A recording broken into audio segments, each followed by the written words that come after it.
Pengerjaan tol layang Kota Makassar sudah sampai pada tahap pengaspalan.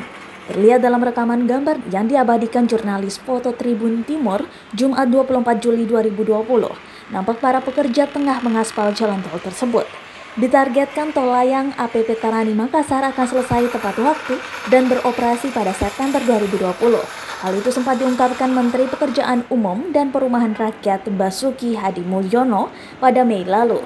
Saat ini progres pembangunan tol layang pertama di Makassar itu, yang juga disebut Jalan Tol Ujung Pandang Seksi 3, ini telah mencapai 85%. Menurut Basuki, keberadaan jalan bebas hambatan ini akan menjadi jalur logistik.